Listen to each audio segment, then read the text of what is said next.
Menempati kantor Yayasan Karya Sosial Pancur Kasih pada awal berdirinya, Koperasi Kredit Pancur Kasih senantiasa melayani anggota yang pada saat itu hanya terbatas pada para guru di persekolahan SMP SMU Santo Fransiskus Asisi Pontianak. Pada awal tahun 1990-an, Koperasi Kredit Pancur Kasih mulai membuka pelayanan untuk masyarakat umum dengan kantor pusat berada di Jalan Selat Sumba 3 yang dibarengi dengan pertumbuhan jumlah anggota yang sangat pesat. Saat ini, Koperasi Kredit Pancur Kasih menempati kantor baru yang beralamat di Jalan 28 Oktober. Dengan ditempatinya kantor baru, pelayanan dan fasilitas untuk anggota semakin memadai.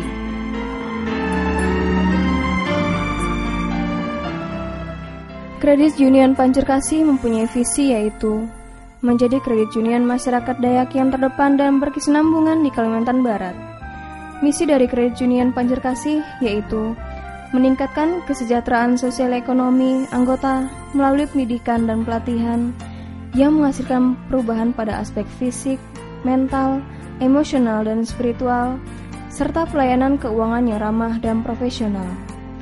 Kredit Union adalah salah satu solusi pemberdayaan ekonomi yang bisa melibatkan banyak kalangan masyarakat, lintas agama, bahkan lintas usia, agar mereka bertanggung jawab akan masa depannya masing-masing.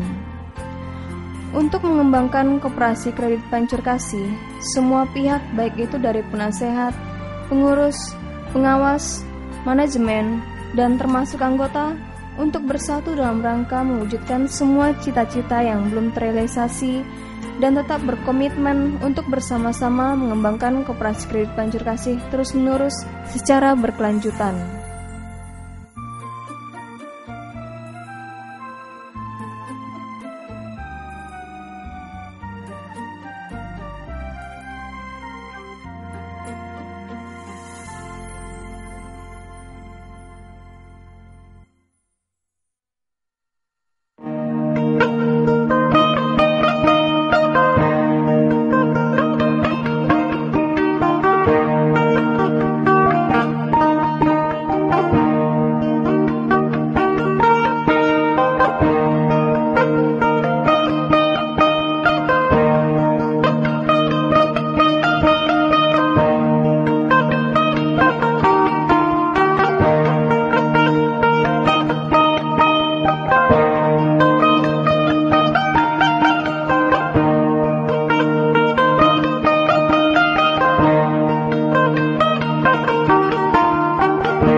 Koperasi Kredit Pancur Kasih merupakan salah satu koperasi kredit terbesar di Indonesia yang terdapat di wilayah Provinsi Kalimantan Barat, Pontianak. Sampai saat ini, Koperasi Kredit Pancur Kasih telah memiliki 37 kantor tempat pelayanan yang tersebar di 2 kota dan 7 kabupaten.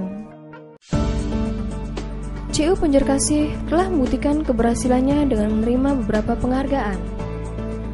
Di tahun 1999, sebagai koperasi berprestasi dari Menteri Koperasi Pengusaha Kecil dan Menengah Republik Indonesia di Jakarta.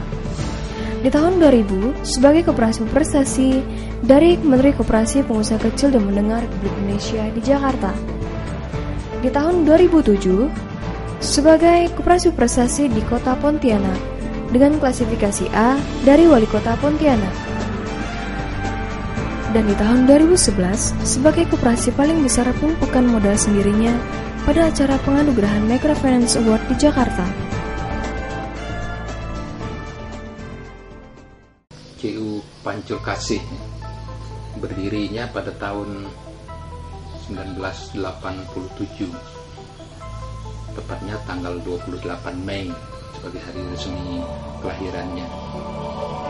Sebelum itu kami beberapa orang dari Yayasan Pancur Kasih, itu Pak Necer, Pak Stefanus Buan, dan saya sendiri ikut belajar tentang CU yang difasilitasi oleh Biro Pengembangan Sosial Ekonomi Uskupan Agung Pontianak itu tahun 1985. Lalu berdirilah CU Katolik Bakti. Waktu itu kita menganggapnya atau memperlakukannya sebagai CU laboratorium, maksudnya untuk belajar. Latar belakangnya pada awal kepentingan aktivis yayasan dan para guru sekolah terutama, karena ketika itu saya bendahara yayasan, saya prihatin teman-teman guru terutama dan para pegawai yayasan lainnya sama saja ya. Saya pikir kondisi seperti ini tidak bisa terus-menerus dibiarkan. Akhirnya kita sepakat mendirikan CU Pancur Kasih. Maka yang terlibat awal ya para pengurus yayasan, pegawai, dan terutama para guru di SMP dan SMA Santo Fransiskus Assisi Pontianak. Nah, kendala pada awal ya banyak sekali. Yang terpenting menurut saya kendala ya pemahaman kita yang masih sangat minim tentang apa itu CU. Selain itu ya kendala-kendala yang berkaitan dengan sarana ya. Misalnya ketika itu ya kantor tidak punya, akhirnya yayasan memberikan fasilitas sederhana, meja, mesin ketik. Tapi yang lebih penting menurut saya fasilitas pegawai diperbantukan untuk mengurus CU. Nah, setelah 2 tahun belajar dengan pengalaman itu didirikanlah CU Pancur Kasih.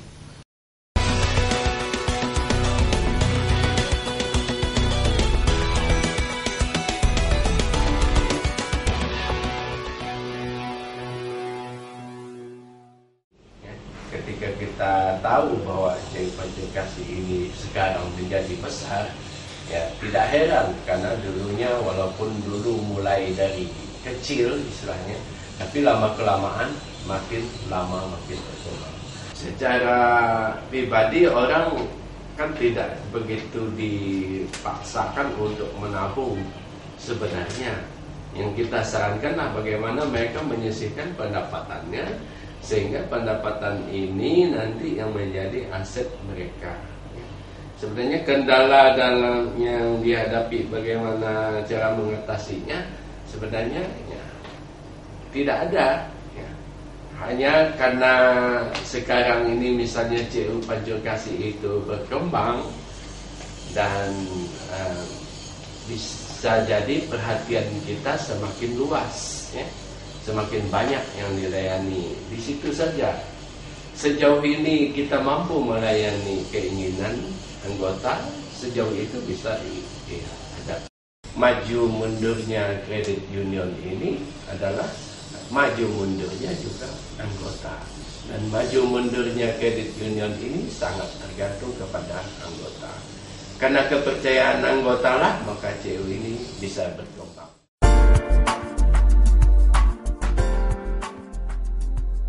Saat ini, Kredit Union Pancur Kasih memiliki 8 jenis produk simpanan yang berupa simpanan saham, simpanan yang terdiri dari simpanan pokok dan simpanan wajib, simpanan saalean, simpanan pangari, simpanan bunga harian, simpanan si pintar, simpanan anak dan pelajar, simpanan tipara, simpanan titipan hari raya, Simpanan Gria Kasih, Simpanan Kencana Kasih, Simpanan Sisuka, Simpanan Sukarela Berjangka, serta Simpanan Sehat, Simpanan Sejahtera Hari Tua. Kredit Union Pancurkasih juga memberikan 9 jenis produk pinjaman yang berupa pinjaman pendidikan, pinjaman kredit menambah simpanan, pinjaman serbaneka bertujuan untuk membiayai keperluan rumah tangga, pinjaman pertanian, pinjaman perkebunan, pinjaman Gria Kasih bertujuan untuk membangun, membeli, dan merehab rumah. Pinjaman Kencana Kasih bertujuan untuk membeli kendaraan. Pinjaman modal usaha. Serta pinjaman berobat.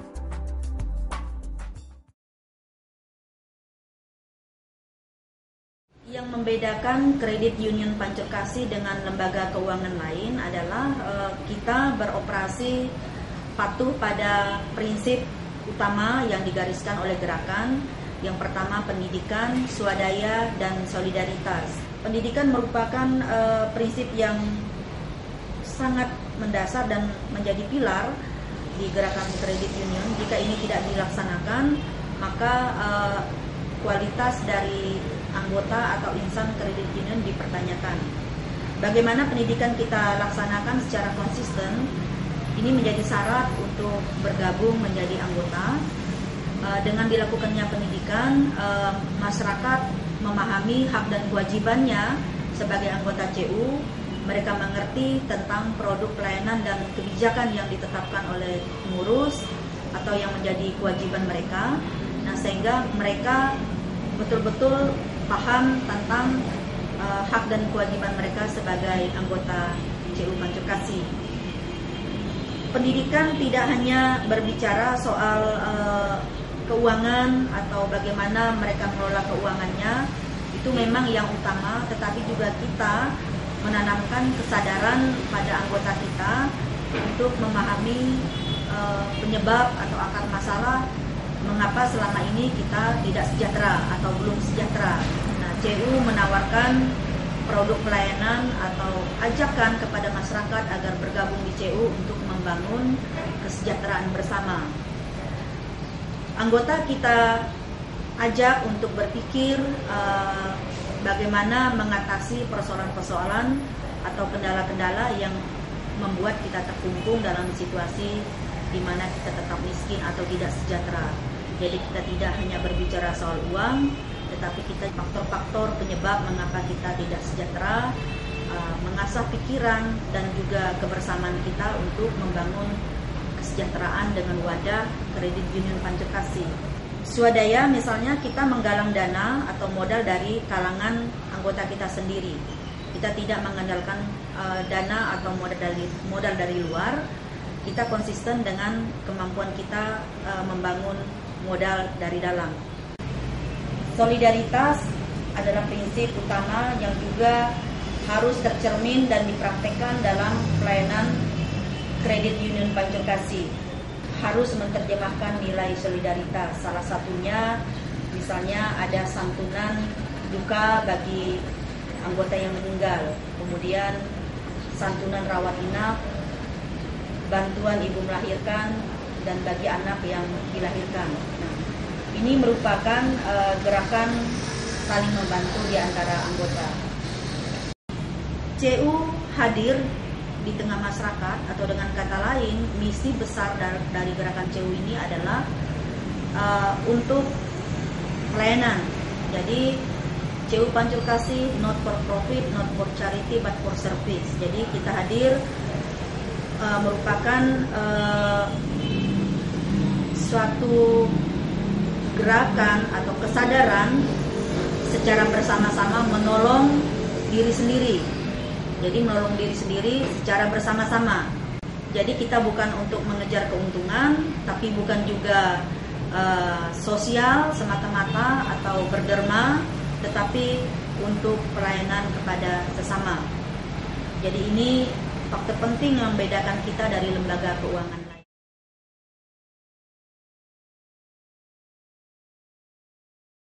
Untuk meningkatkan kualitas hubungan dengan anggota, hal lain yang juga akan kita perlukan adalah menambah produk-produk yang menjawab kebutuhan anggota. Seperti sekarang kita sudah mulai mencoba membuat kerjasama dengan PSE untuk pengembangan karet unggul.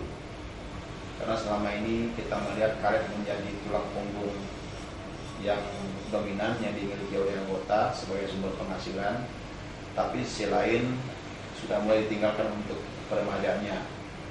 Sekarang kita melihat ini menjadi peluang kita sekaligus tantangan yang harus kita jawab. Dan sepertinya beberapa kali melakukan kegiatan ini responnya positif dari kita.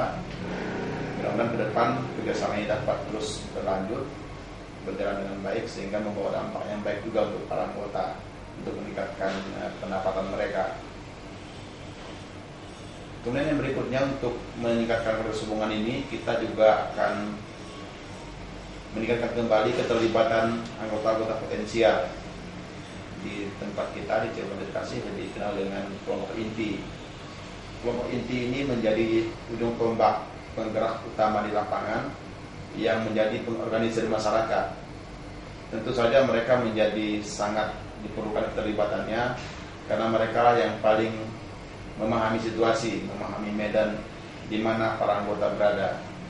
Segala keluhan tentang pelayanan, segala cerita-cerita yang mereka perlu dapatkan informasi, semuanya sangat mudah diakses oleh kelompok inti. Nah, maka dari pihak manajemen sangat perlu membina hubungan baik ini dengan para kelompok inti, para anggota-anggota potensial, karena mereka yang akan selalu bertemu dengan semua anggota di tempat mereka masing-masing. Itu beberapa strategi yang kita gunakan untuk meningkatkan kualitas hubungan dengan para anggota dan masyarakat. Yang berikutnya, kita juga akan meningkatkan penggunaan teknologi. Beberapa yang sudah mulai kita lakukan, misalnya sekarang pelaporan keuangan untuk konsolidasinya kita menggunakan email. Kalau sebelumnya semua manajer TP harus hadir langsung di kantor pusat untuk melakukan konsolidasi laporan keuangan, tapi sekarang sudah kita alihkan dengan cara cukup mengirimnya saja lewat email. Jadi semua data dapat dikirim menggunakan email dan pihak kantor pusat yang menggabungkan data-data tersebut menjadi sebuah laporan keuangan keseluruhan Cirebon Edukasi. Lalu juga sekarang kita mulai mengembangkan program ke sistem online. Sekarang kita sedang mengirim satu tenaga IT kita ke Jakarta untuk mengikuti pelatihan, sekaligus mempersiapkan perangkat online-nya, sehingga diharapkan paling tidak tahun depan, tahun 2013, Cirebon Edukasi sudah bisa uji coba untuk online system, sehingga segala transaksi dapat dilakukan secara online. Banyak kemudahan yang kita harapkan dari online ini, salah satunya pengawasan menjadi lebih cepat, menjadi lebih gampang. Segala keputusan bisa kita sampaikan ke masyarakat, maksudnya ke DP dalam durasi waktu yang sangat cepat. Karena semua data terintegrasi, semua dapat dilihat, sehingga kebijakan dapat dengan segera dibuat. Jadi intinya dengan online pasti lebih efisien.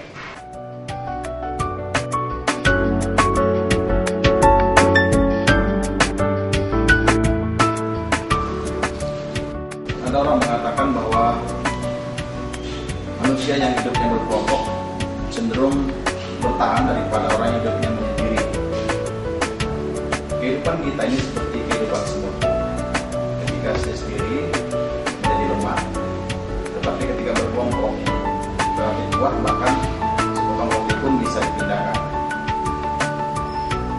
Kredit Union Pancurkasi adalah kumpulan orang-orang yang saling percaya, yang ingin mengatasi persoalan-persoalan hidupnya secara bersama-sama, seperti misalnya bisa memiliki tabungan yang cukup untuk hari tuanya, Lalu ketika ada keperluan bisa meminjam juga. Kredit Union Pancur Kasih menjadi wadah bagi setiap anggotanya untuk mencapai kesejahteraan hidup secara bersama-sama. Oleh karena itu, saya mengajak seluruh masyarakat di Kalimantan Barat pada khususnya dan di Indonesia pada umumnya, mari bersama-sama bergabung menjadi anggota